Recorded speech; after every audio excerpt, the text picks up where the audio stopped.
सो ये तो हमारे पास पूरा जो कॉन्सेप्ट था, ये पूरा कॉन्सेप्ट हमारे पास ग्रेविटेशनल फील्ड लाइंस की प्रॉपर्टीज के बारे में था, सही है। अच्छा, तो हमने ये चीज तो कवर कर ली, सही है। अब हमें दूसरी चीज देखनी है कि ग्रेविटेशनल फील्ड का जो फॉर्मूला था, बचपन से हम पढ़ते हुए आ रहे हैं वो, और ग्रेविटेशनल फोर्स का फॉर्मूला, सही, ये हमने देखना है। सो ग्रेविटेशनल फील्ड का जो फॉर्मूला तुमने पढ़ा था,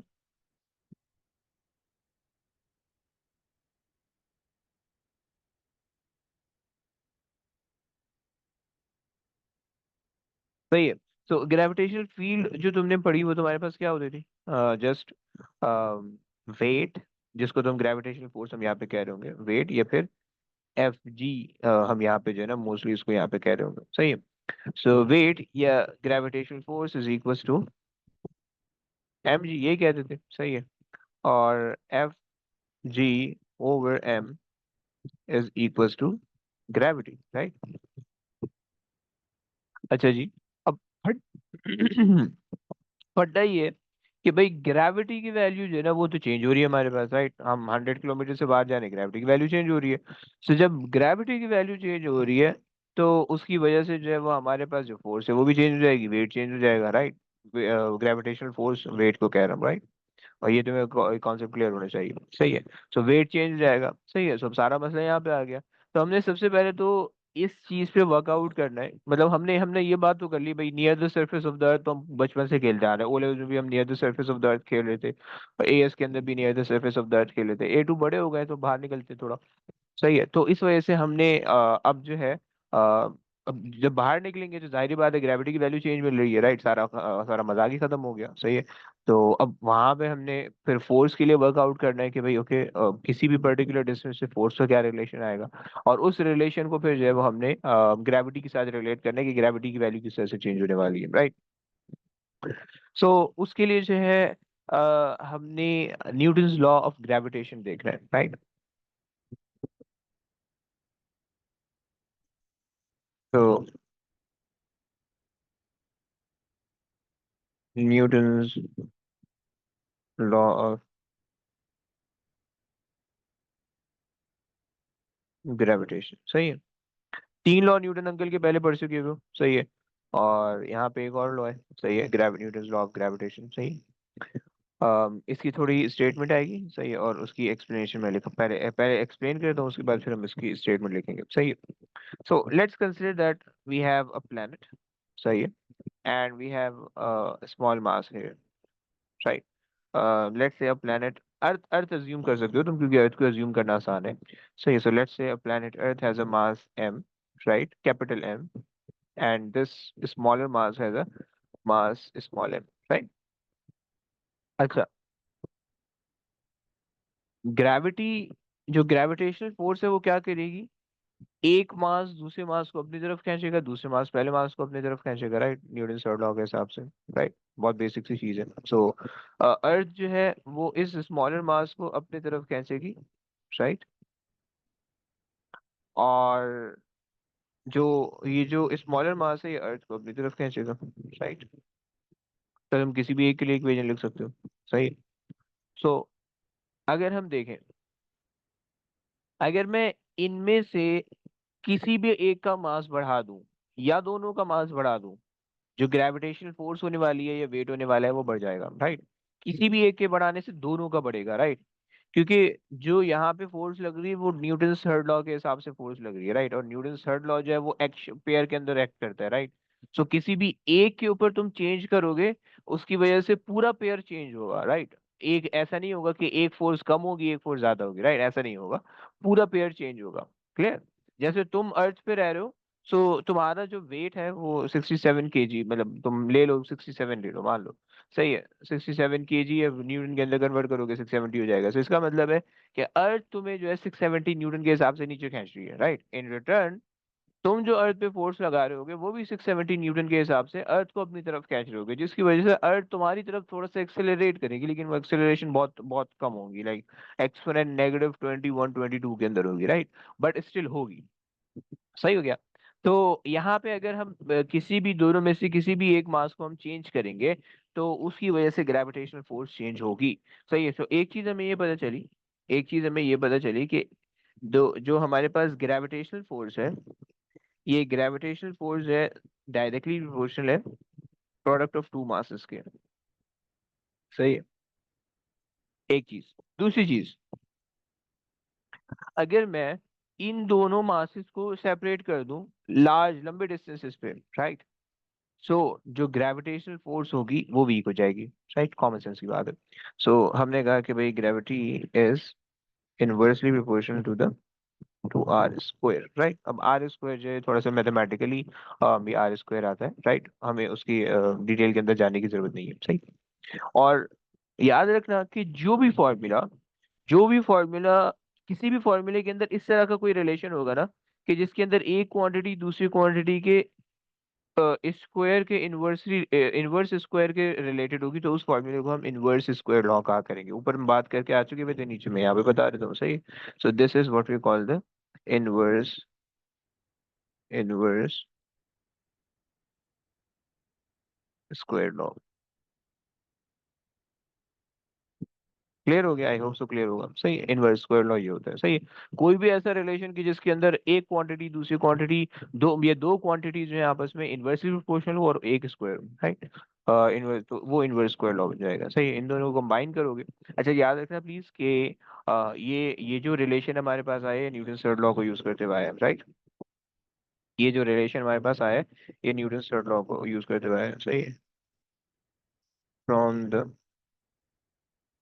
न्यूटन थर्ड लॉ।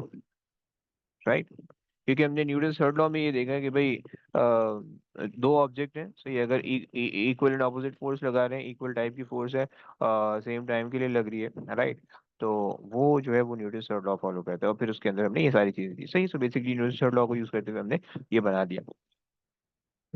अगर हम इन दोनों को कंबाइन करें तो ये हमारे पास हो जाएगा gravitational force is directly proportional to the product of two forces M dot M divided by R square. सही है। और प्रोपोर्शनैलिटी को हटाने के लिए हम इक्वालिटी लगाएंगे और वो हमारे पास आ जाएगी gravitational force is equal to G, which is अबे यार, which is the universal gravitational constant over R squared. Right. So ये आपके पास जो है न्यूटन्स लॉ ऑफ ग्रेविटेशन हो गया। सही हो गया। Where G is the universal gravitational constant. ठीक है। इसकी जो वैल्यू होती है वो हमारे पास होती है 6.67 एक्सपोनेंट -11। सही है। अगर तुम इसका यूनिट निकालो तो newton metre square KG -2। Right, ये इसका यूनिट होता है। अच्छा, इसके आगे एक एक्सपेरिमेंट होता है, ऑल्दो हमारे सिलेबस में नहीं है, लेकिन चूंकि हम थोड़े मतलब हमारा बहुत ज़्यादा टाइम है, तो इसलिए जो है हम इस एक्सपेरिमेंट को भी थोड़ा सा समझेंगे। राइट, और वो एक्सपेरिमेंट बेसिकली हमारे पास जो है कैवेंडिश एक्सपेरिमेंट कहलाता है। सही है।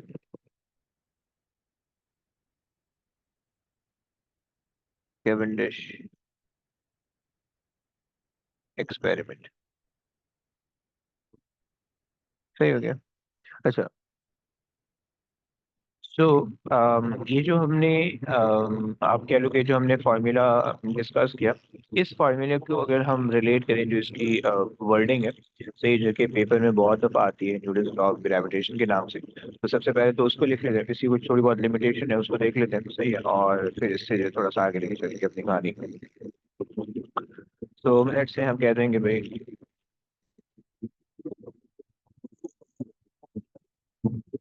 Force of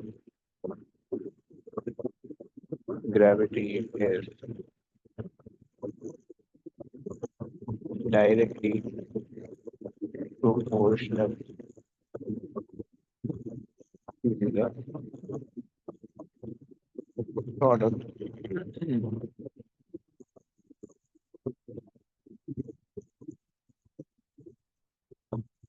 product of two point masses and inversely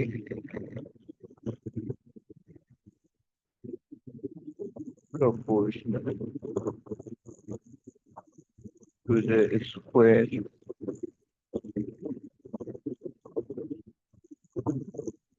of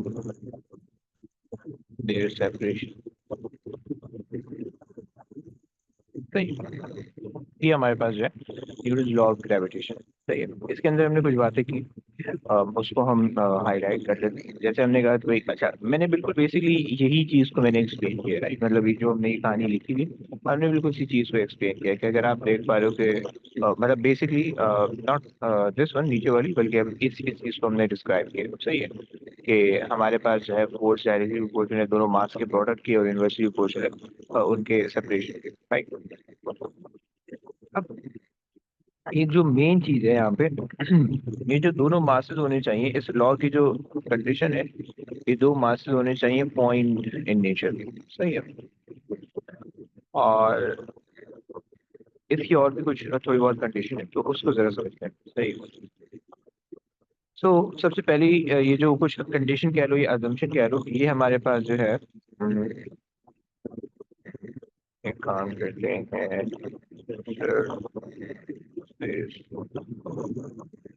सही, कुछ कंडीशन यहाँ पे जरा लिख लेते हैं। तो हमें अजम्पशन, हम ये कहते हैं अजम्पशन कह लो या कंडीशन कह लो।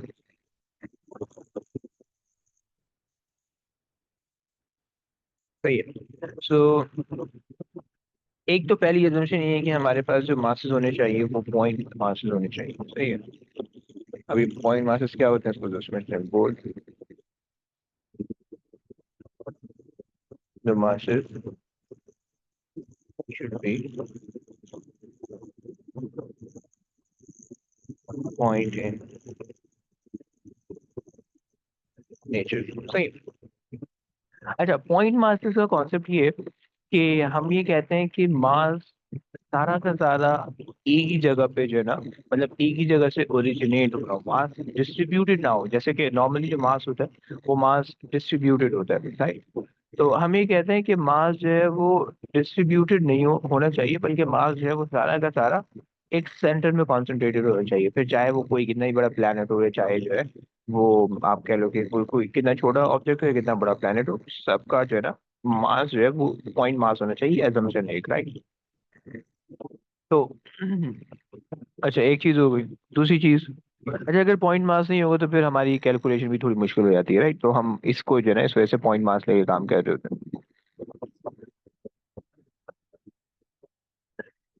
हैं। दूसरी चीज,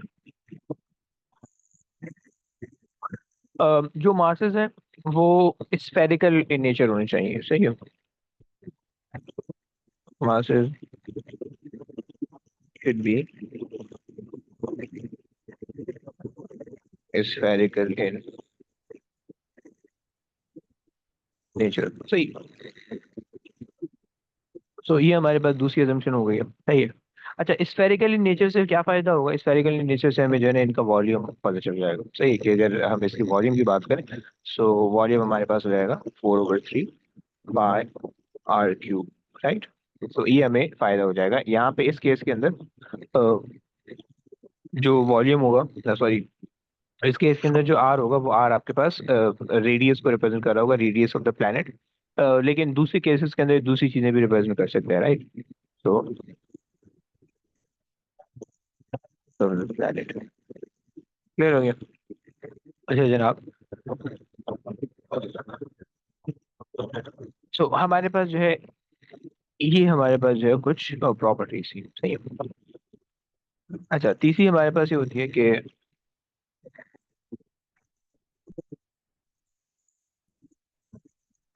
मास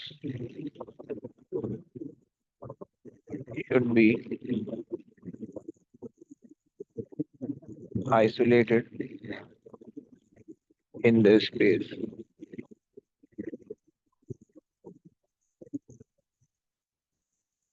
सही हो गया।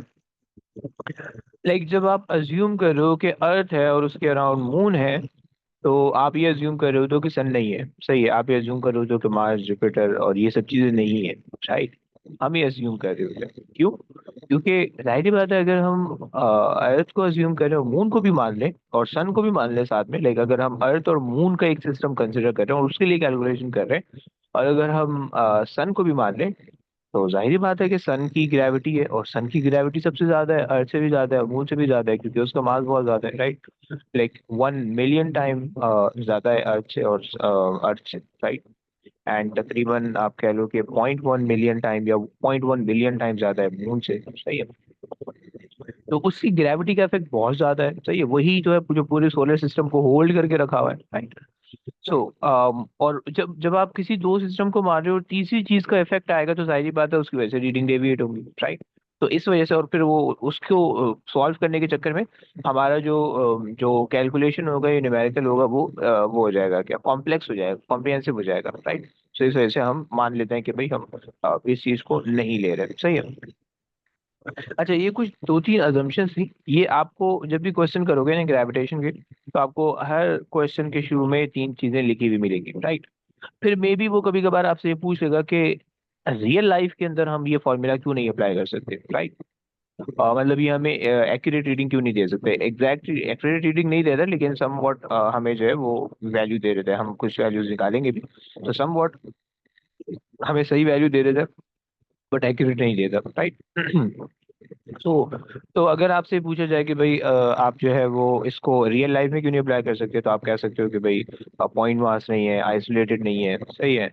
और स्फेरिकल, एक्चुअली अगर हम देखें तो स्फेरिकल भी नहीं है, हमारी जो अर्थ है वो इलेप्टिकल है, या हमारी जो अर्थ एक्चुअली है वो उसका शेप इलेप्टिकल है, पोल से जो है वो थोड़ी सी ज्यादा चिपटी हुई है, और मतलब अंडे वाला शेप है उसका ना, लाइक दिस। सो सॉरी,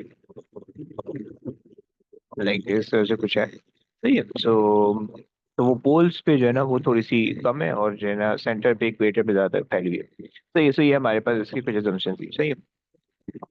सो ये हमारे पास Newton's law of gravitation 2 number में आता है, बहुत दफा आता है लिखने के लिए, सही है। 1 नंबर तुम्हें जो है इस पूरी डेफिनेशन को मिलेगा, और 1 नंबर ये पॉइंट मास को मेंशन करने का मिलेगा। सो प्लीज कीप इन माइंड, ये पॉइंट मास को मेंशन करना मत भूलना, वरना नंबर कटेगा, 1 नंबर मिलेगा, सही है। तो ये हो गया। अच्छा, अब ये चीज तो हमारे पास यहाँ तक कि हमने कॉन्सेप्ट जो हमने कल रिलेट किया था उसको जो है वो हमने पूरा डिटेल में समझ लिया, सही है। अब ये जो एक जी है, जो यूनिवर्सल ग्रेविटेशनल कांस्टेंट है जी, हम इसको अब समझने लगे हैं। उसके लिए जो है ना कैवेंडिश का एक एक्सपेरिमेंट था, सही, तुम लोगों ने मे भी पढ़ा होगा। मैं जरा उसकी पिक्चर भी शेयर कर देता हूँ कि वो किस तरह का एक्सपेरिमेंट दिखता है, और फिर जो है हम उसको समझते हैं, सही। बेसिकली ये एक्सपेरिमेंट इन्होंने किया था to find the value of some constant G, right. तो उनको ये पता चला कि भाई उन्होंने जो एक्सपेरिमेंट किया, तो उस एक्सपेरिमेंट से उनको एक्सपेरिमेंटल सेटअप जो है वो कुछ इस तरह का था। और ये जो है वो आप इसको कर भी सकते हो, लाइक दुनिया के अंदर भी परफॉर्म कर सकते हो, उन्होंने दुनिया के अंदर ही परफॉर्म किया था, सही। लेकिन उसके लिए जो है बस सर्टेन कंडीशन रिक्वायर्ड होती है, सही। थोड़ा सा मैं एक्सप्लेन करूँ, बहुत ज़्यादा क्योंकि सिलेबस में नहीं है, बस सिर्फ मैं सिर्फ समझाने के लिए कि जी की वैल्यू आगे से रही है, सही है। सो अब बेसिकली अगर आप ये देखो कि भाई हमारे पास दो मासेस हैं, कैपिटल एम, सही है, और दो मासेस हैं small M, right. Capital M जो है वो पिवटेड है, सही है, और स्मॉल एम जो है वो फाइबर की थ्रेड से इन्होंने होल्ड किया, राइट। और फिर उसके बाद जो है इन्होंने एक अदद मिरर लगाया हुआ है, सही है, फाइबर के ऊपर, सही, और मिरर के ऊपर लाइट सोर्स है, और वो लाइट जो है वो रिफ्लेक्ट हो रही है स्केल पे, सही है। अब हुआ क्या कि इन्होंने ना मास को इस सिस्टम को ऐसे ही छोड़ दिया उस रूम के अंदर, राइट। थोड़े दिनों बाद जब ये आए, तो इनको, क्योंकि जाहिर सी बात है ये मास है दोनों, ये भी मास है ये भी मास है, तो दोनों एक दूसरे को अट्रैक्ट करेंगे, लेकिन जो बड़ा मास होगा उसकी तरफ सिस्टम ज्यादा मूव होता है, राइट। तो ये जो है मूव होके इधर को आ गया था, राइट, और ये मूव होके उधर को चला गया था, राइट। और जब ये मूव हुआ, रोटेट हुआ, तो उसकी वजह से जो मिरर है ये भी रोटेट हुआ, राइट। और जब ये मिरर रोटेट हुआ, तो उसकी वजह से जो रिफ्लेक्शन ऑफ लाइट थी वो भी आगे हो गई, सही है। और उन्होंने उस डिफरेंस को रिकॉर्ड कर लिया, राइट। अब उनको तमाम वैल्यूज पता थी, तो तमाम वैल्यूज उनको पता है, और उन्होंने वहां से यूज करते हुए जी जो कांस्टेंट था उसकी वैल्यू उन्होंने निकाल ली, सही है। तो जी की वैल्यू जो है ना उनको ये जो उन्होंने फिगर आउट की, सो 6.67 एक्सपोनेंट नेगेटिव 11, ये उनको जी की वैल्यू मिली, सही है। और ये वैल्यू फिर यूनिवर्सल है, लाइक आप थ्रू आउट द यूनिवर्स आप कहीं पे भी चले जाओ, ये वैल्यू सेम रहेगी, वैल्यू कहीं भी चेंज नहीं होगी, राइट। तो ये यूनिवर्सल वैल्यू है, सही है, ये पेपर में भी गिवन होगी, राइट, 3SF के अंदर आपको गिवन होगी, तो आपको इसका ख्याल रखना है, सही। और इसको प्लीज, इस कैपिटल जी को स्मॉल जी से कंफ्यूज मत करना, कैपिटल जी हमेशा जो है वो यूनिवर्सल ग्रेविटेशनल कांस्टेंट होगा, स्मॉल जी हमेशा ग्रेविटी होगा, राइट। सो स्मॉल जी की जगह कैपिटल जी की वैल्यू मत डाल के आना, सही, दोनों अलग अलग चीजें, और अभी से इसकी कन्वेंशन को अपने जहन में बिठा लो, स्मॉल जी हमेशा ग्रेविटी के लिए, स्मॉल जी कभी भी जो है वो उसकी वैल्यू नहीं बताएगा, राइट। तो खैर, अच्छा अब ये हो गया।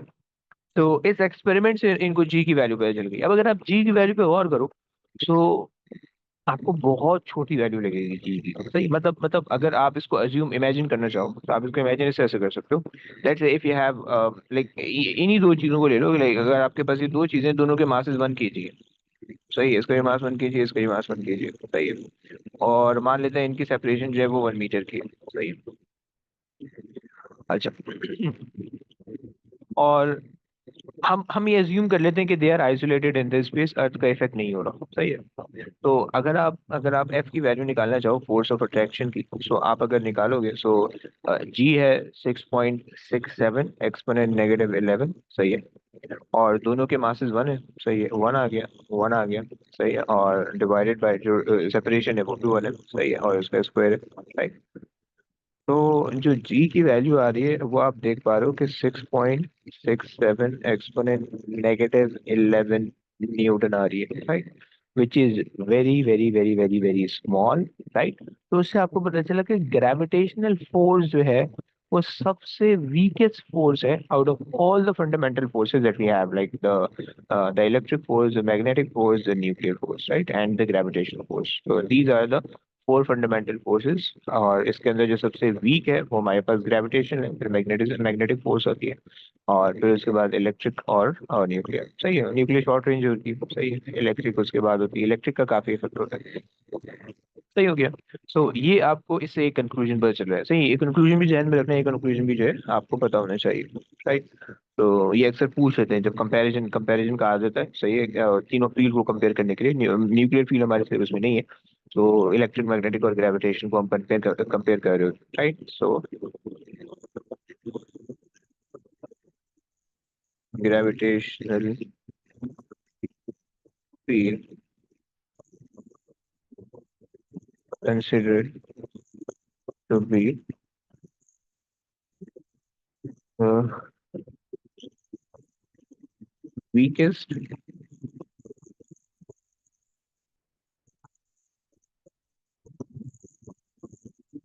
the weakest फील्ड कह दो, क्योंकि फील्ड की बात कर रहे हैं, लेकिन फोर्स भी कह सकते हो, राइट,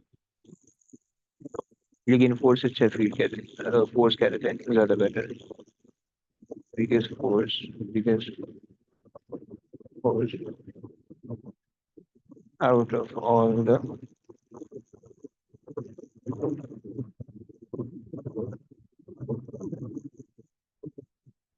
fundamental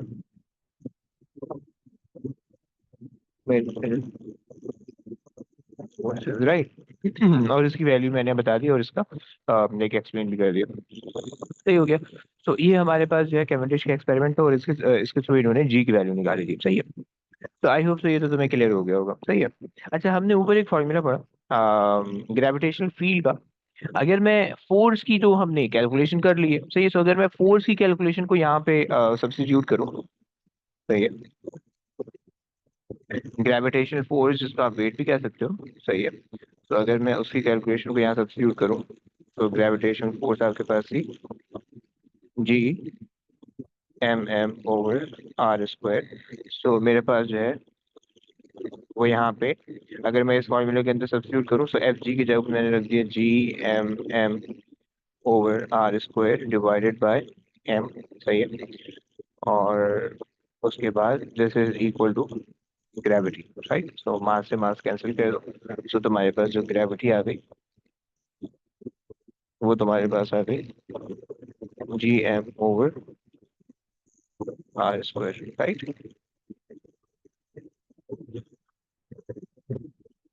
सही हो गया, ये तुम्हारे पास जो है ग्रेविटी की वैल्यू आ गई, सही है।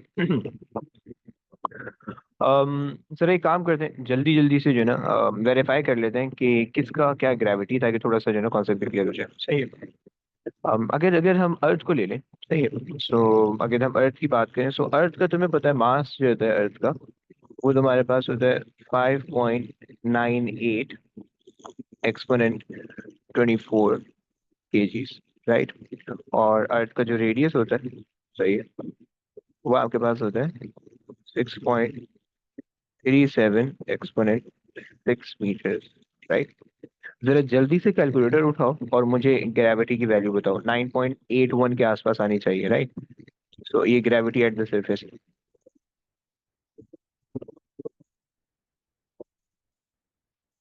क्विक, मुझे बताओ, प्रूव हो रहा है?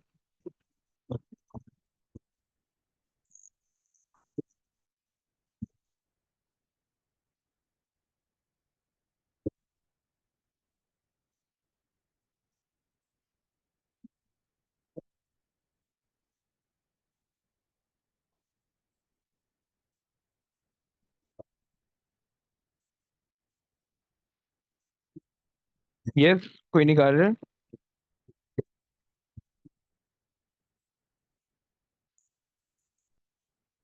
तो 9.387 मल्टीप्लाइड बाई 10 की पावर 17। अबे ओए, जी की वैल्यू तुमने स्किप कर दी। 6.67 एक्सपोनेंट -11 भी तो रखो।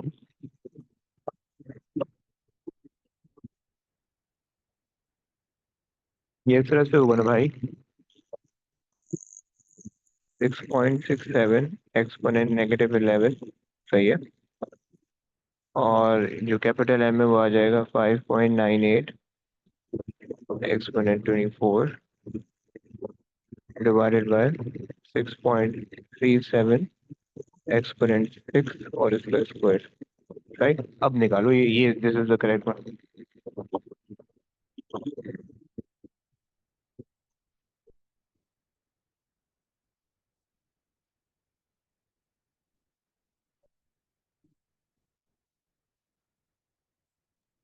9.82।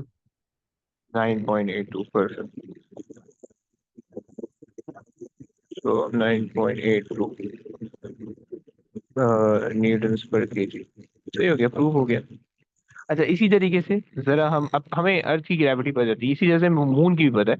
और मून का अगर मैं तुम्हें मास दे दूं, तो मून का मास जो होता है वो तुम्हारे पास होता है 7.35 exponent 22, as far as I remember, and I hope so I am correct.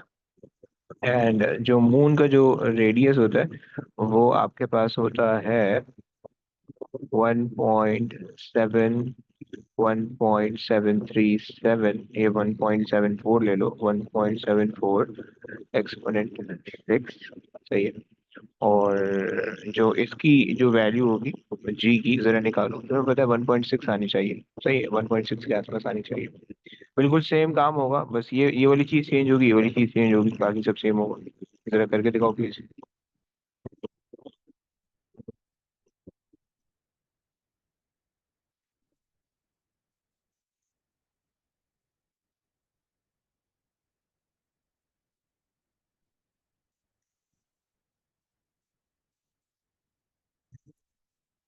Yes, how much? 1.62। Perfect. अच्छा, 7 मिनट लगे हाथ, सन की भी कर लेते हैं, देख लेते हैं कि सन की कितनी आ रही है, सही है। So for Sun, the mass of the Sun is 1.98 exponent 30 kg, right? And the radius of the Sun is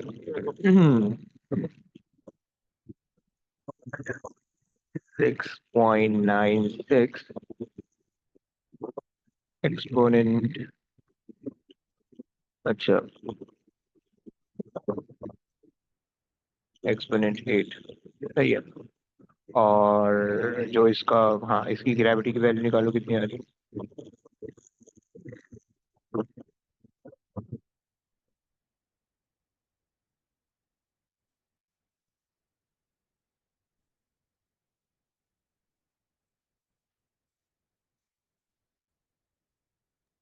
272.6. 272.6 actually 274 होती है, बट ओके फाइन। 272.6, 273 हम ले सकते हैं न्यूटन पर केजी, राइट। अब तुम देख पा रहे हो कि तुम्हारे पास चीजों की ग्रेविटी कितनी ज्यादा आ रही है, राइट। तुम खुद ही इस तरह से जो है ना, अगर तुम्हें किसी भी चीज का डाटा गिवन होगा तुम उसको, लेकिन प्लीज ये स्क्वायर करना नहीं बोलना, ये स्क्वायर जो है ना जलालत की चीज है, ये अक्सर गलती करवा देता है, सही है। तो अगर तुम स्क्वायर करेक्टली करोगे तो तुम्हारे पास ये आ जाएगा, सही। अब तुम खुद सोच सकते हो कि कहाँ 9.81 सन पे अर्थ पे हम रह रहे हैं और कहाँ 273 सन की आ रही है, राइट। तो इतनी ज्यादा ग्रेविटी है, तो मतलब अगर आप खुद सोचो कि अगर आप अर्थ पे रह रहे हो और अर्थ पे अगर आप ऊपर जाना चाहो तो बगैर किसी फोर्स के, एक्सट्रीम फोर्स के आप ऊपर नहीं जा सकते हो। तो सन पे अगर आप जाओ, फॉर इंस्टेंट लैंड करो, तो वहां पे तो मतलब लाइक आपको, आप बस पड़े हुए होगे, आप इतनी ज्यादा ग्रेविटी होगी कि वो आप कुछ कर नहीं सकते हो, राइट। आपको आपको सिर्फ एक जस्ट हिलने के अंदर, आपको आपकी हिलने में पूरी पूरी एनर्जी निकल जाएगी, सही। पूरी एनर्जी ड्रेन आउट हो जाएगी, आपको इतना मेहनत करना पड़ेगा, राइट। आपका वेट इतना ज्यादा हो जाएगा, सही है। तो खैर ये सब चीजें जो है, ये सब हमारे पास ग्रेविटी की वैल्यू आ रही है, राइट।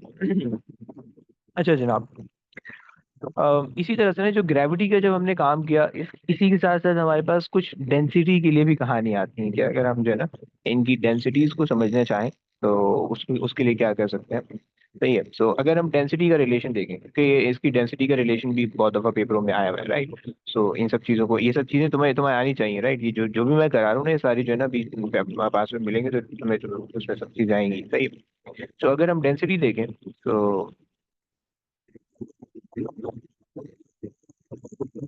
ग्रेविटी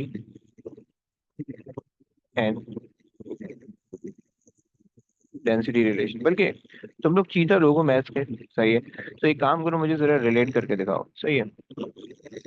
डेंसिटी को ग्रेविटी से रिलेट करके दिखाओ। ग्रेविटी का फॉर्मूला तुम्हें पता है, gravity is equal to Gm/r²। Density तुम्हें पता है, मास अपॉन वॉल्यूम, सही है। जरा जल्दी से 1 मिनट लो और क्विकली इसको जरा सॉल्व करो, मुझे बताओ कि क्या आंसर आ रहा है। तो मुझे इसका आंसर याद नहीं है, फिर मैं तुम्हारे सामने सॉल्व करूंगा, फिर देखेंगे क्या आंसर आ रहा है, मैच नहीं हो रहा, सही है। जरा क्विक। वॉल्यूम तुम्हें पता होना चाहिए, 4/3 पाई आर।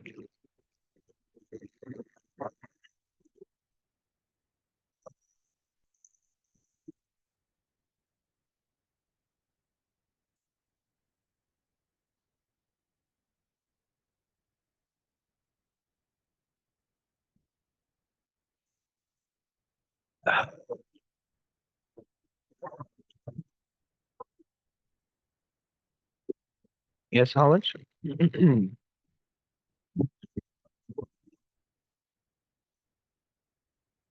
हाँ जी, क्या रिलेशन आया आया किसी का?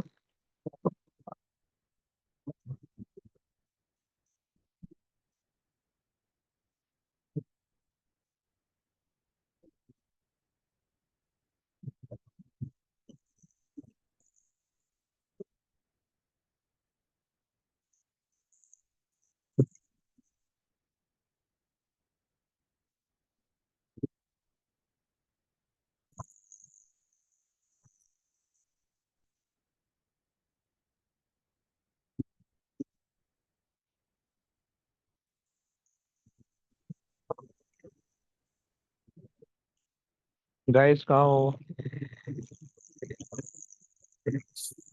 सर, बोलो बोलो। रिलेशन से मतलब हमें किसी की उसमें मास, मतलब आपको जो है ना डेंसिटी को इन टर्म ऑफ ग्रेविटी मुझे बताना है बस। डेंसिटी और ग्रेविटी को रिलेट करना है। 3 फॉर्मूले दिए हुए हैं, इन्हीं 3 फॉर्मूले को मैनिपुलेट करना है आपने और सॉल्व करना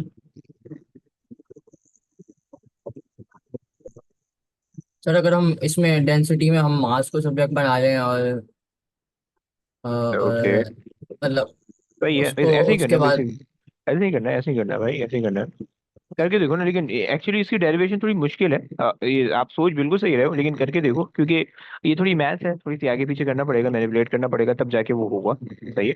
तो वो उसी में गलती होती है, सही है। तो बस मैं वही करवाना चाह रहा हूँ ताकि जो है वो तुमसे सही हो पाए, समझ रहे हो?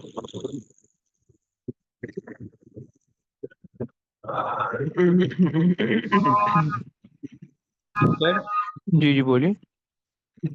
सर हम मैथ्स को डेंसिटी में सब्जेक्ट बनाएंगे और फिर सब्स्टिट्यूट कर देंगे जी इक्वल्स जी सही है। एम अपॉन सही है। करके करके देखा है, ऐसे ही बोल रहे हो सिर्फ समझ समझ के। तरह होना है। क्या चीज? कर लिया मैं। मैं कह रहा हूँ इसी तरह होना है ना। हाँ जी हाँ जी हाँ जी।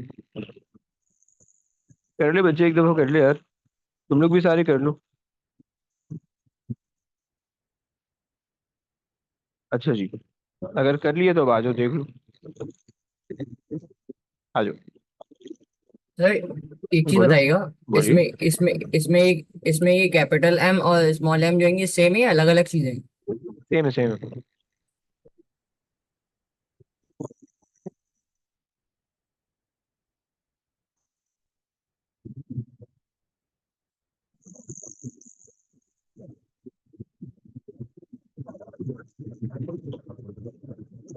यस हुआ कुछ?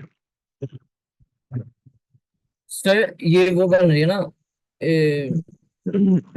एक, आप बता दें गलत हो रही है। ओके। अच्छा, ये बात भाई ये कह रहे हैं। ओके चलो करते हैं, देखता हूँ। ये बात पाए नहीं आ रहा आपका?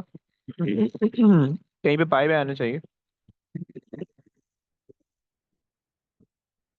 चलो आज देखते हैं देखते हैं। So density times volume is equal to mass. Right, volume के अंदर आपने वॉल्यूम सब्स्टिट्यूट किया, 4/3 by R cube equal to mass. Right, और मास को यहाँ पे सब्स्टिट्यूट कर दो। राइट,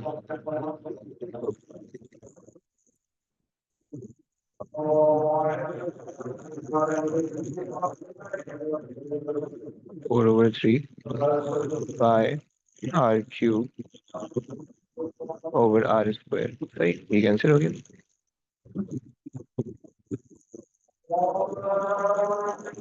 जीरो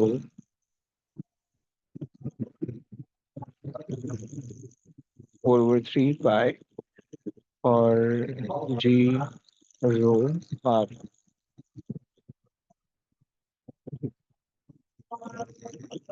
सही हो गया। अच्छा, 1 मिनट देना, जरा आसान हो जाती है उसके बाद करते हैं।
चलो।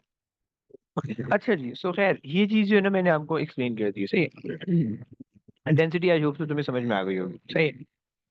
अच्छा, हम ये मान के चलते हैं कि जब हम अर्थ के लिए, जब हम अभी अपने इसलिए काम कर रहे होंगे ना, तो हम मान के चलेंगे कि डेंसिटी यूनिफॉर्म है, सही है। ऑल दो डेंसिटी यूनिफॉर्म नहीं होती अर्थ के अंदर, तुम्हें पता है पानी ज्यादा है मट्टी कम है। सो जहाँ पे पानी ज्यादा होगा वहाँ पे डेंसिटी ज्यादा कम होगी, जहाँ पे पानी कम होगा मट्टी ज्यादा होगी वहाँ पे डेंसिटी ज्यादा होगी, राइट। सो लेकिन हम मान के चलते हैं कि हम अज्यूम करते हैं कि density of the earth is uniform, right. Assumption क्या है? Density of the earth is uniform. सही है। अच्छा एक काम करो सर, जल्दी से डेंसिटी ऑफ द अर्थ निकालो, क्विक। तुम्हें जी की वैल्यू पता है 9.81, तुम्हें आर पता है, सही है, तुम्हें सिर्फ आर चाहिए, सही है। So radius of the earth is how much is 6.37 exponent 6, right, metres. तो जरा जल्दी से काम करो और मुझे जरा डेंसिटी की वैल्यू निकाल के दो, अर्थ की कितनी आ रही है। सही है। अब देखो यहाँ पे थोड़ा सा तुमने ध्यान से काम करना होगा। देखो थोड़ी A2 की फेज के अंदर जब तुम कैलकुलेशन करो ना, जब तुम कच्चे हो, अभी तुम स्टार्टिंग में कैलकुलेशन कर रहे हो, सही है। देखो प्लीज ये बात समझ लेना, अपने आप को होशियार शपाटर चीता मत समझना, सही, तुमसे भी नहीं होने वाली कैलकुलेशन, सही है। देखो प्लीज इस तरह से करना, जब तक स्टार्टिंग में हो, सही है, सबसे पहले जिस चीज को निकाल लो उसको सब्जेक्ट बना लो, सही है। फिर उसके अंदर वैल्यू सब्स्टिट्यूट कर लो, then use the calculator, right. Straight away होशियार मत बन जाना, अपने दिमाग में तुमने मैनिपुलेट किया और फिर उसके बाद अपने दिमाग में सारी चीजें सब्स्टिट्यूशन कर ली और फिर डायरेक्ट कैलकुलेटर में डाल दिया दिमाग से, सही है। ऐसी होशियारी मत नापना, अभी नहीं हो पाएगा, बार बार गलत होगा क्वेश्चन, राइट। सो प्लीज पहले जो है ना, G times 3 ओवर, या 3G/4 पाई, सही है। कैपिटल जी, सही है, R is equal to rho, right. पहले आपने इस फॉर्म में इक्वेशन रख लेनी है, सही है। उसके बाद वैल्यू सब्स्टिट्यूट करो, 9.81, सही है, डिवाइडेड बाय 4 पाई, जी की वैल्यू 6.67 एक्सपोनेंट -11, सही है, और आर है 6.37 एक्सपोनेंट -7 एक्सपोनेंट 6, राइट। देखो याद रखना प्लीज कि अभी तो ये वाली कैलकुलेशन इन पर्टिकुलर तो आसान है, लेकिन कुछ में स्क्वायर रूट सब, क्यूब रूट, स्क्वायर रूट सब आ रहे होते हैं, सही है। तो उसके अंदर फंस जाओगे, राइट। तो इसलिए a better way or a better idea is to first manipulate the equation and make the subject the required quantity the subject, and then substitute the value in it and फिर उसको solve करो, right. उससे आपके number बच जाएंगे, right, उसका आपको सुकून से सॉल्व हो जाएगा। वरना एक सीधा सीधा क्वेश्चन होगा, मार्किंग की में वही रीडिंग होगी, वही सॉल्यूशन होगा, तुमने भी वही स्टेप किए होंगे, आंसर डिफरेंट आ रहे होंगे, राइट। तो ये मसला होगा। खैर जरा डेंसिटी निकालो कितनी आती।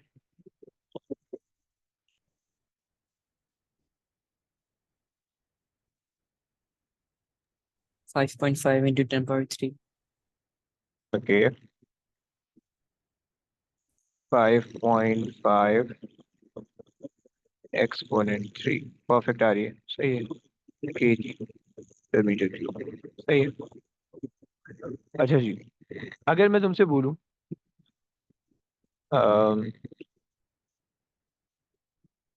अच्छा अगर मैं तुमसे बोलूं और उसकी निकाल लो, क्या बोलते हैं, अर्थ की, मून, सन की निकाल दो, सन की निकाल दो, मून की निकाल दो, सही है। तुम्हें पता है कि मून के लिए तुम्हारे पास जो ग्रेविटी की वैल्यू है वो तुम्हारे पास है, या चलो मून के लिए ले लो, मून की ग्रेविटी 1.62 होती है, सही। और मून का जो रेडियस है वो तुम्हारे पास है 1.74 एक्सपोनेंट 6, आई थिंक ऐसे ही था। आ गया, ये लिखा था 1.74 एक्सपोनेंशियल, सही है। जरा इसकी डेंसिटी निकालो कितनी आती है।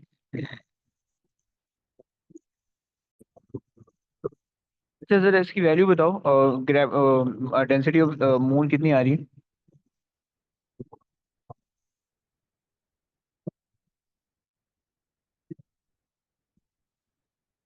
Yes, how much.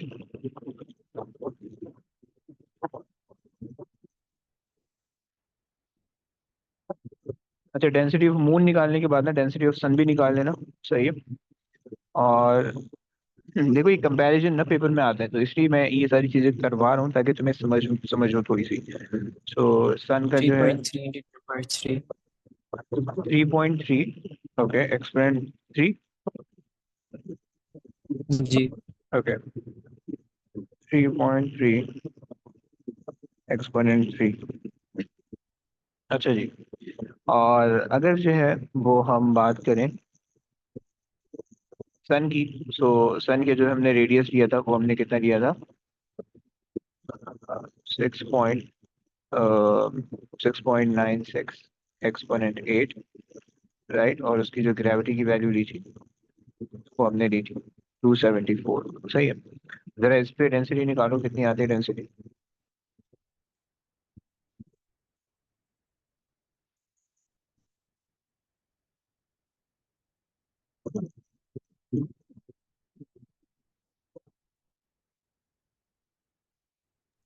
1.4 into 10 power 3. 1.41 exponent 3। Okay. अच्छा, तुम देख पा रहे हो कि सन की डेंसिटी कम आ रही है, अर्थ की ज्यादा आ रही है, और मून की सन मून की अर्थ वाली आ रही है तकरीबन, सही है। तो तुम्हें इसका कंपैरिजन भी आना चाहिए। एक तो तुम्हें पता है कि जो वो है, क्या बोलते हैं, अपना जो सन है उसका मास ज्यादा है, लेकिन इसका मतलब ये नहीं कि उसका वॉल्यूम कम है, उसका वॉल्यूम भी अच्छा खासा है, राइट। एक तो ये रीजन है कि सन का वॉल्यूम अर्थ से काफी ज्यादा है, राइट। तो उसकी वजह से डेंसिटी कम है, सही है। दूसरा रीजन ये है कि जो सन है वो मोस्टली गैस है, राइट। जो स्टार्स होते हैं वो मोस्टली गैस होते हैं, राइट। क्लाउड ऑफ गैसेस होते हैं, डस्ट पार्टिकल होते हैं, ये सब चीजें होती है, राइट। तो उनमें इतनी ज्यादा डेंसिटी हो भी नहीं सकती है, राइट। तो इस वजह से सन की कम आ रही है, राइट। और अर्थ की ज्यादा आ रही है, मून की भी इस हिसाब से आ रही है, क्योंकि मून में भी जो है वो आपके पास जो है रॉकी सरफेस ज्यादा है। अब आप देखो कि अर्थ पे जो है वो क्या क्या क्या चीज है, पानी है। लेकिन मून पे पानी नहीं है, बराबर डेंसिटी आ रही है। क्यों? क्योंकि जो मून है उसका जो रेडियस है वो कम है, सही। सो कम रेडियस के अंदर ज्यादा मास आ रहा है, तो उसकी वजह से उसकी डेंसिटी बढ़ रही है, राइट। तो इस वजह से आपको एक कंपैरिजन ना, आपको इन डेंसिटीज को देखते हुए आगे की डेंसिटीज को कंपेयर करना आना चाहिए, राइट। कुछ ऐसे भी प्लेनेट हो सकते हैं कि जो बहुत ज्यादा बड़े हों, सही है, साइज में, जैसे कि मैंने सन की एग्जांपल दी, सही है, बहुत ज्यादा बड़े हो साइज में, लेकिन मास के साथ साथ उनका वॉल्यूम भी बढ़ रहा हो, उसकी वजह से जो है उनकी डेंसिटी कम हो जाएगी। अगर डेंसिटी कम हो रही है तो इसका मतलब है कि एक तो लॉजिकल रीजन ये है कि भाई वॉल्यूम उनका ज्यादा है। दूसरा रीजन ये हो सकता है कि भाई वो गैशियस है, सही है, कि उनके ऊपर उनमें गैसेस की कॉम्पोजिशन ज्यादा है, राइट। हाई प्रेशर है गैसेस का, सही है। तो ये आपके पास जो है, ये आप इसका रीजन दे सकते हो, राइट। क्लियर हो गया? तो ये भी जो है ना, पास्ट में उन्होंने काफी दफा पूछा है, सही है। सो ये तुम्हें पता होना चाहिए कि उसको किस तरह से आंसर करना है, सही है। कि वो डेंसिटी ऑफ अर्थ निकलवा देते हैं, फिर उसके बाद रिलेट करवा देंगे इससे, डेंसिटी ऑफ फलानी, अब फलानी चीज की डेंसिटी इतनी है अर्थ से, अर्थ की अगर कॉम्पोजिशन ये है तो फलानी की कॉम्पोजिशन क्या हो सकती है, राइट। तो आप कॉम्पोजिशन पे कमेंट आपको करना आना चाहिए, राइट। तो ये आपके पास है। कॉम्पोजिशन से मतलब है कि वो पत्थर का बना है, सॉलिड का बना है, गैस का बना है, वगैरह वगैरह, सही। तो अर्थ जो है वो, अगर वो कह रहा है आपको कि भाई रॉकी सरफेस है, या अर्थ जो है वो मेनली लिक्विड है, तो वो दूसरा क्या होगा, depending upon the given density, right. So ये हो गया। अच्छा जनाब, यहाँ से थोड़ा सा आगे लेके चलते हैं। डेंसिटी की कहानी भी हो गई है, सही है। अब हमारे पास जो है ना, ग्रेविटी जो हमने देखी है उसकी हमारे पास ग्राफ्स है, सही है। सो उसके ग्राफ करेंगे और फिर उसको जो है यहाँ पे क्लास को फिर एंड करेंगे। इसके अंदर जो है और भी चीजें हैं। यार ये बच्चा कहाँ रह गया? ओके। सो तो ग्राफ के अंदर जो है वो हमारे पास ग्राफ के बाद और भी चीजें, सही है, जो कि हमने करनी है इसके अंदर। लेकिन हम पहले तो कोशिश करते हैं कि ग्राफ निमट जाए, सही है। अब यहाँ से जो ग्राफ शुरू होंगे ना, तो बस वो तुम्हारी जिंदगी आजाद करने के लिए काफी है, सही है। तो अब जो है उनको जरा समझ लेते हैं। हम्म, एक अदर स्केल चाहिए हमें। सो सबसे पहले तो जो है ना, एक ग्राफ है वो हर पेपर में आता है। हर पेपर से मतलब है बहुत दफात है, सही। और वो एक ग्रेविटी का ग्राफ, सही। बेसिकली यहाँ पे हमने जो है ना, सिर्फ ग्रेविटेशनल फील्ड का ग्राफ देखना है with respect to distance, right. So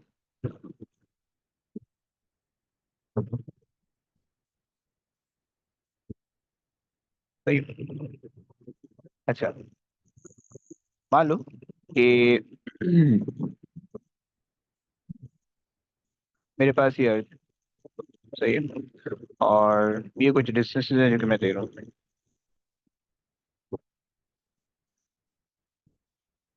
सही है।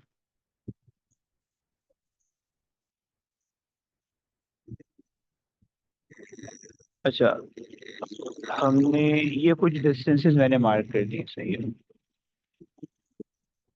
सही हो गया। So basically let's say this is the distance r, right, from the center, and this is 2r from the center, सही है। this is 3r from the center, right, and the last one is 4r from the center, right। अच्छा, अब हम करने क्या लगे, हम करने ये लगे कि हम एक्चुअली ग्राफ बना रहे हैं ग्रेविटी का। सर बोलो। सर की रेडियस तो सर्कल के एंड तक होता है ना, वो आगे कैसे जा रहा है?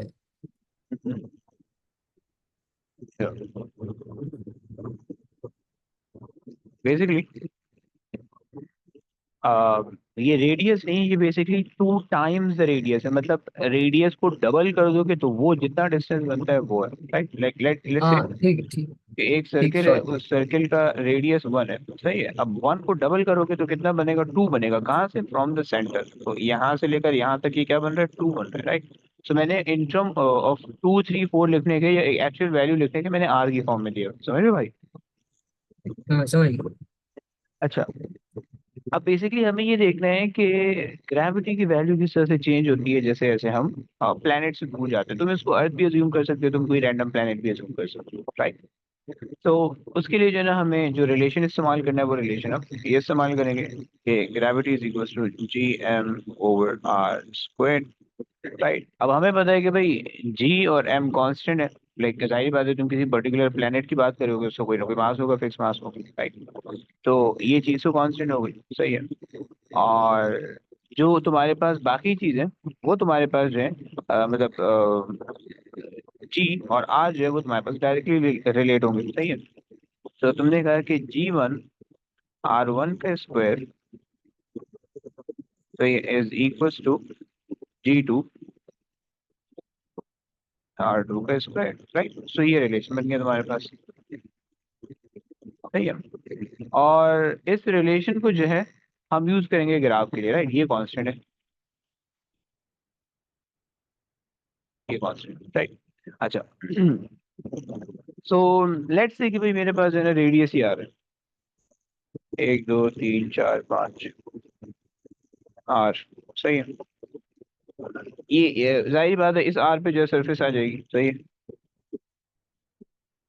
तो ये सरफेस तुम्हें पता है कि सरफेस पे जो है ग्रेविटी मैक्सिमम हुआ करती है, जैसे जैसे दूर जाओगे ग्रेविटी डिक्रीज होगी, राइट।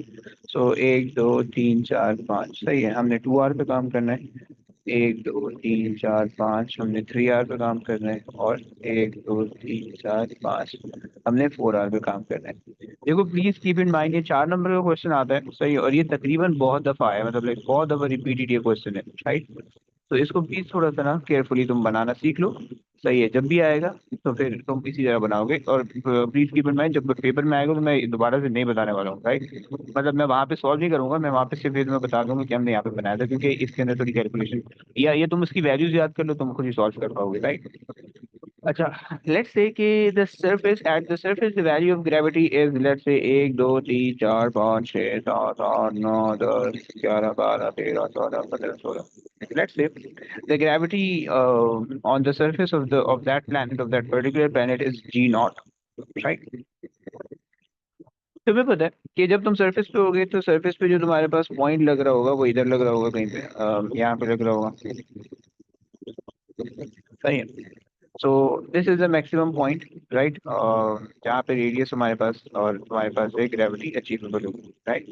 अच्छा, अब जो है अगर हमें 2 आर पे काम करना है, फॉर्मूले के अंदर सब्स्टिट्यूट करो, निकालते जाओ, सही, और उसको सॉल्व करते हैं। तो G1 जो है वो हमारे पास G0 की फॉर्म में, सही है। R1 हमारे पास R की फॉर्म में, सही है। G2 के अंदर हम G2 के अंदर हम इंटरेस्टेड हैं, सही है।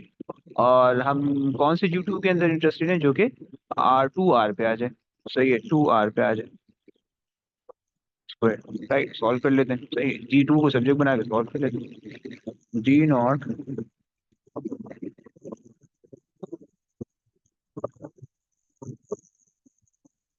4 R2 का square is equal to G2, सही है। R से R कैंसिल हो गया, and we are left with G2 is equal to G0/4, सही है, जो कि तकरीबन 0.25 होता है, सही, सही हो गया। अच्छा जी, तो इसका मतलब, इसका क्या मतलब हुआ, इसका ये मतलब हुआ कि हमारे पास जो 2 आर पे जो वैल्यू आ रही है, जो ग्रेविटी की वैल्यू, जब आप 2 आर के डिस्टेंस पे गए हो तो वो कितनी डिक्रीज हो गई, 0.25, यानी 1/4 ऑफ द एक्चुअल वैल्यू, सही है। सो 1 2 3 4, 1 2 3 4 5 6 7 8, सो this is the half, right. और 1 2 3 4, दिस इज 1/4 G0/4, राइट। तो यहाँ पे हमारे पास वैल्यू आ गई, क्लियर हो गया। मैं दोबारा से बता रहा हूँ कि इसके क्वेश्चन आएंगे पेपर में और ये बहुत भर भर के आता है, तो इसलिए प्लीज इसको समझ लेना। अगर कोई भी मसले मसाइल हो तो पूछ लेना, क्योंकि ये चीज पेपर में आने वाली है। सही है।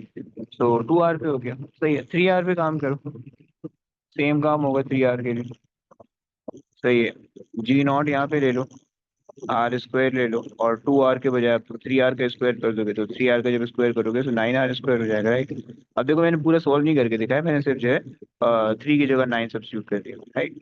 और तुम्हारे पास ये हो गया G3, राइट, जो कि तकरीबन तुम्हारे पास आ जाएगा, ये कैंसिल हो जाएगा, तो तुम्हारे पास G3 जो बन रहा होगा वो G0/9। G0/9 is basically 0.11, right, of g. तो यहाँ पे लगा देते हैं वैल्यू, सही है। 0.25 का 0.11 अगर करो तो तकरीबन एग्जैक्टली हाफ बनेगा। 125 बेसिकली 0.25 का हाफ होता है, लेकिन अप्रोक्सीमेटली वो सी पे जो है एक दो, दो से थोड़ा कम, राइट। ये हमारे पास आ गया, सही। And similarly for the distance of 4 hour अगर हम काम करें, so G0 r² over 4 hour का स्क्वायर करोगे तो 16 r² हो जाएगा, इज इक्वल टू G4, राइट। And G4 is equal to R से आर कैंसिल कर दो, G0/16, that gives you 0.0625, right, of G of G0, right। अब ये वैल्यू तुम याद कर दो, सही है। अगर तुम्हें कैलकुलेशन में मसला है, ये रट्टा लगा लो, सही है। पहली वैल्यू हमेशा इतनी आनी है 0.25 और G0 आनी है, दूसरी वैल्यू 0.125 और G0 आनी है, तीसरी वैल्यू इतनी आनी है, राइट। लेकिन रट्टा तो अकल से लगाना है, ऐसे नहीं नाम देना पूरी रट्टा लगा लिया, तुम्हें पता ही नहीं कि तो कॉन्सेप्ट क्या है, राइट। तुम्हें पता होना चाहिए, अगर उसने कोई वैल्यू सिनेरियो चेंज किया तो तुम्हें आना आता आता होना चाहिए कि क्या होगा इसमें, राइट। पोंगे मार के मत आना पेपर में, मसला हो जाएगा मतलब। So 0.625 is basically the fourth, 1/4 of the 0.25, right? So वो उसकी वैल्यू यहाँ पे आ जाएगी, राइट।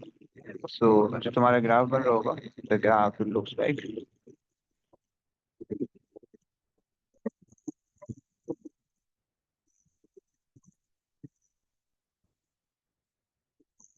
अबे लो,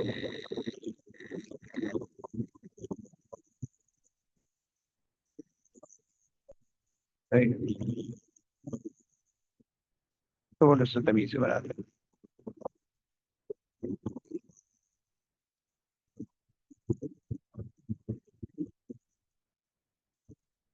सही है। तो ये आपको ग्राफ वाले मिलेगा, सही। And this is the graph of inverse square law, सही। स्टीप जो डिक्रीज में दिख रहा है ना, ये वाला पोर्शन, ये जो स्टीप डिक्रीज में दिख रहा है, this is actually referring to the inverse square law, right. कि फर्स्ट के बाद सेकंड वैल्यू में बहुत ज्यादा डिक्रीज आ रहा है और फिर आहिस्ता आहिस्ता डिक्रीज हो रहा है, राइट। क्योंकि जाहिर बात है डिनोमिनेटर के अंदर तुम स्क्वायर इंक्रीज कर दो, सो जैसे जैसे डिनोमिनेटर बड़ा होते जाएगा वैसे वैसे तुम्हारा डिफरेंस कम होता रहेगा, राइट। और इस वजह से फिर ये आखिरी में एसिम्प्टोट बन जाता है, बिल्कुल सीधी लाइन रहती है, राइट। तो ये आपके पास जो है ना ग्रेविटी का ग्राफ होगा for single planet, right. Inside the planet कभी नहीं आता हमारे सिलेबस में, बट अगर तुम जानना चाहो और if you are interested in, so जो इनसाइड द प्लैनेट है वो तुम्हारे पास इस उसकी जो ग्राफ बनेगा वो तकरीबन इस तरह का बनेगा। इनसाइड द प्लैनेट का क्या मतलब है, like if you assume that you are standing at the core, or you are working from the core of the planet and you are coming from the core to the surface of the planet, so जो gravity की value आपको assume होगी वो क्या होगी, उसके लिए अगर हम काम करें तो जो उसका जो ग्राफ बनेगा वो हमारे पास स्ट्रेट लाइन बनेगा, right, like this, right. And in this region, we are assuming that the density is uniform. That's why वो यूनिफॉर्म ग्राफ बन रहा है। एक्चुअली यूनिफॉर्म डेंसिटी नहीं होती, वो ग्राफ का कट बनता है ऊपर जाके, राइट। तो लेकिन लेकिन फिलहाल के लिए हमारा काम चल जाएगा, सही। ऑल्सो ये वाला पोर्शन हमारे सिलेबस में नहीं पूछा जाता कभी, सही। ये जो पोर्शन है, ये पोर्शन सिलेबस में कभी नहीं पूछा जाता, सही है। तो लेकिन मैं इस चीज के बारे में यहाँ पे लिख देता हूँ कि भाई हमारे पास जो है इनसाइड द प्लैनेट, सही है। और ये हमारे पास है आउटसाइड द प्लैनेट।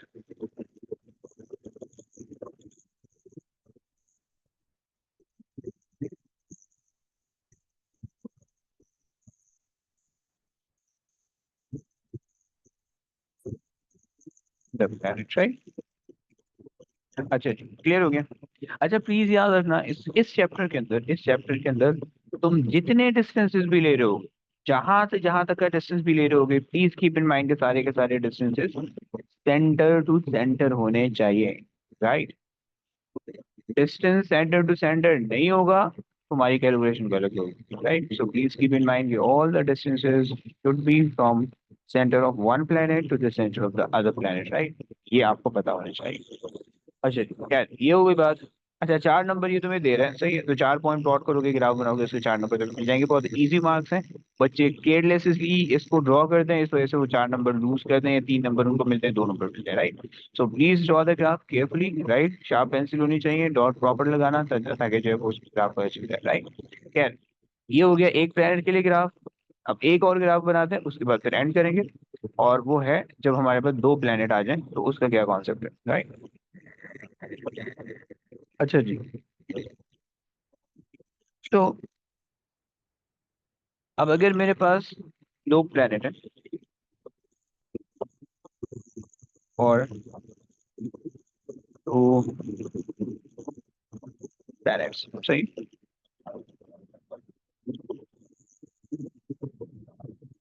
तो लेट्स से कि भाई मेरे पास एक प्लेनेट है और मेरे पास एक और प्लेनेट है।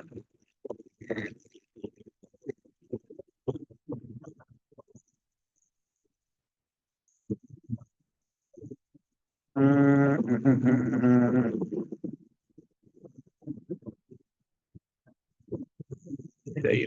सो मेरे पास एक और प्लेनेट आ गया, ये सही। 2 प्लेनेट है, सही है। अब इनमें 2 सिनेरियो बन सकते हैं, सही है, या तो दोनों के मास सेम हो, या एक का मास बड़ा हो दूसरे का छोटा हो, दूसरे का बड़ा हो पहले का कम हो, सही है। क्या चेंजेस होंगे ग्राफ में मैं बता देता हूँ, सही। And let's assume that there is an imaginary line joining the center of the 2 planets, right, like this, सही। and let's say this is the distance b, right। अच्छा, एक चीज, दूसरी चीज कि if you want to draw the gravitational field line across these 2 planets, तो वो तुम्हें जो है ना ग्रेविटेशन फील्ड लाइन इस तरह से दिखेगी, सही।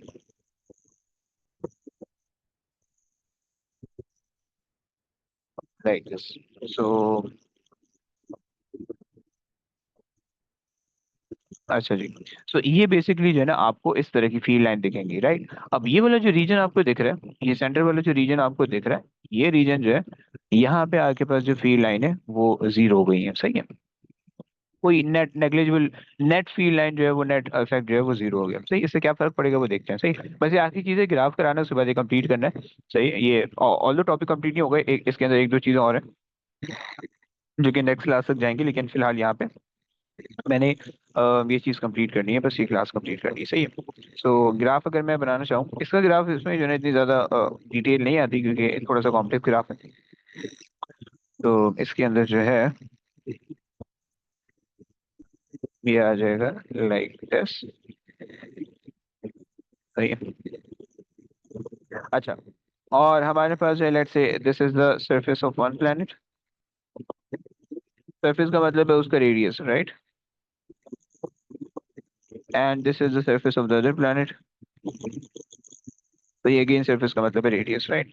अगर तो दोनों मासेस सेम है, अब यहाँ पे देखना, अगर तो मेरे पास दोनों मासेस सेम है, कॉपी, सही है। तो अगर जो इक्वल मासेस है, सही है, सो मेरे पास ग्राफ सेम पॉइंट ऊपर जाएगा, राइट। लेट्स से यहाँ पे इसकी ग्रेविटी आ रही है जी 1 2 3 4 5 6, सो इसकी ग्रेविटी भी नीचे आनी चाहिए 1 2 3 4 5 6, सही है। और एग्जैक्टली ग्राफ जो है वो सेंटर से कट करता हुआ आएगा,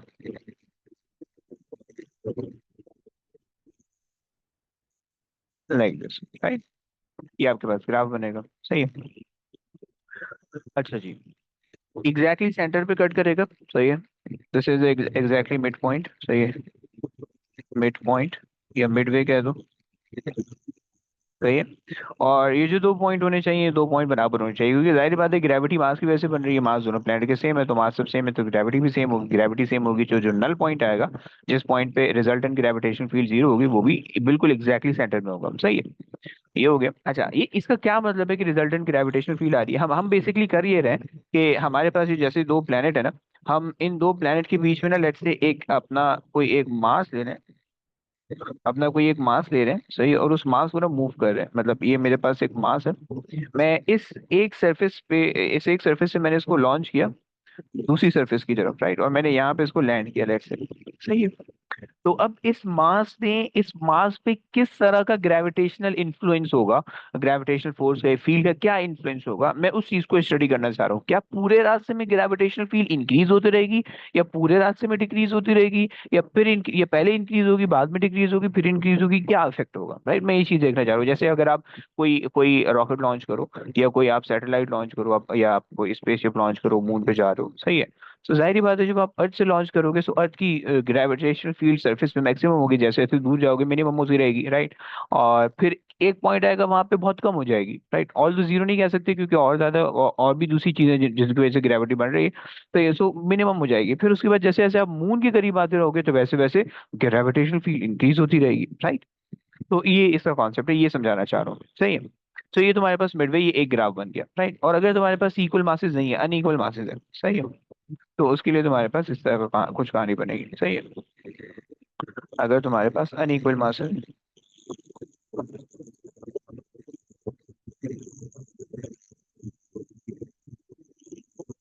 सही है, सो जो भी मास बड़ा होगा उसकी ग्रेविटेशन फील्ड ज्यादा आएगी, सही है, और जो भी मास छोटा होगा उसकी ग्रेविटेशन फील्ड कम आ जाएगी, right. In this case I am assuming कि मेरे पास एक जो प्लेनेट है, लेफ्ट से लेफ्ट वाला प्लेनेट, उसका मास ज्यादा है, राइट वाले का कम है, राइट, और ग्रेविटेशन फील्ड इस तरह से आएगी, राइट, और जो सेंटर पॉइंट होगा वो शिफ्टेड होगा सेकंड जो लेसर मास है, क्योंकि जिसकी ग्रेविटेशनल फील्ड ज्यादा है, जिसका मास ज्यादा है, उसकी ग्रेविटेशनल फील्ड दूर तक होगी, राइट। सो जो सेंटर पॉइंट आएगा, जो नल पॉइंट आएगा, वो भी बहुत दूर आएगा उससे, राइट, सो ये तुम्हें इस तरह से दिखने वाला है।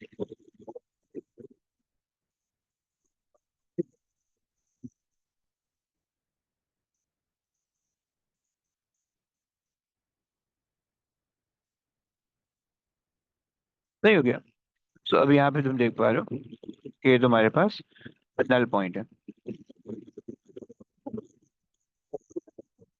नहीं, सो बस तुम्हें इस चीज का ध्यान रखना है, नल पॉइंट उस तरफ शिफ्टेड होगा जहाँ पे कम मास है, राइट। अच्छा जी, इसकी बस एक छोटी सी डेरिवेशन है। अच्छा, रिजल्ट तुम्हें पता है कि ग्रेविटेशनल फील्ड जो है वो वेक्टर क्वांटिटी है, right, gravitational field vector quantity, direction होती है उसकी, सही है। सो इस वजह से ये जो ग्राफ बन रहा है ये इस तरह का बन रहा है, राइट। अगर तो स्केलर क्वांटिटी होती तो पूरा का पूरा पॉजिटिव में होता, सही है, पूरा का पूरा पॉजिटिव में होता, सही है। सो यहाँ पे जो है जो ग्राफ है वो पॉजिटिव और नेगेटिव दोनों में जा रहा है, और उसकी ये वजह है कि जो तुम्हारे पास जो ग्रेविटेशनल फील्ड है वो तुम्हारे पास दोनों डायरेक्शन में होती है, क्लियर हो गया। वो तुम्हारे मतलब वो तुम्हारे पास वेक्टर क्वांटिटी है, सही है। अच्छा, अब जो है बस एक आखिरी चीज, नल पॉइंट को समझ लो, उसके बाद बस क्लास एंड कर रहे हैं, सही। नल पॉइंट का कॉन्सेप्ट ये है कि यहाँ पे लेट से ये जो दो वो है, क्या बोलते हैं, ये जो दो तुम्हारे पास प्लेनेट है, मान लेते हैं कि भाई हमारे पास ये कहीं पे एक पॉइंट है, मैं अज्यूम कर लूँ कि अभी मासेस इक्वल नहीं है, क्योंकि इक्वल मासेस होंगे तो बहुत ज्यादा सिंपल हो जाएगी, सही। सो ये नल पॉइंट लेट से मान लो, सही है, जो डिस्टेंस है वो तुम्हारे पास डी का आ रहा है, सही है, एंड लेट से यहाँ से यहाँ तक का जो डिस्टेंस है वो तुम्हारे पास आ रहा है एक्स का, सही है, ये वाला डिस्टेंस क्या हो जाएगा, तो ये वाला डिस्टेंस तुम्हारे पास क्या हो जाएगा, डी माइनस एक्स, सही है। अच्छा जी, उसके बाद अब अगर तुम नल पॉइंट के लिए काम कर रहे हो, सही है, फॉर नल पॉइंट, सही, तो तुम क्या कहोगे कि जो रिजल्टेंट ग्रेविटेशन फील्ड है, जो रिजल्टेंट ग्रेविटेशन फील्ड है वो किसके बराबर होगी, gravitation field of one planet plus the gravitation field of the other planet, right, the second one, right. एक चीज हो गई।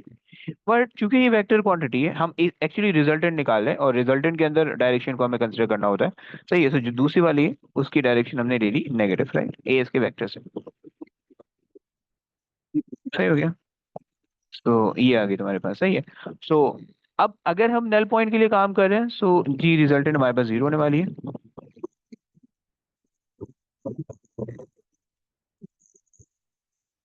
जी resultant will be zero, right. जब जी रिजल्टेंट जीरो होगी तो तुम्हारे पास क्या हो जाएगा, G1 will be equal to G2 at that null point, right. इसके अलावा कहीं नहीं होगी। सही है उसको। अच्छा, क्लियर हो गया। अब इसको बस एक्सपेंड करके लिखते हैं। तो G1 is given by G m1 over, अब इसका जो डिस्टेंस है वो कितना है, x का, राइट। सो तुमने लिख दिया X square, right, is equals to G, universal है, कांस्टेंट, जी कांस्टेंट यूनिवर्सल है। सो इस वजह से तुम्हारे पास ये चेंज नहीं होगा। सही है। और m2 मास डिफरेंशिएट कर देना वरना कैंसिल कर बैठोगे। सही है। और जो दूसरे का डिस्टेंस है फ्रॉम द सेंटर वो d माइनस एक्स का whole square, right.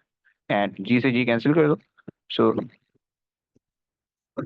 m1 over m2 is equals to x square over d minus x का whole square, right, and that's it.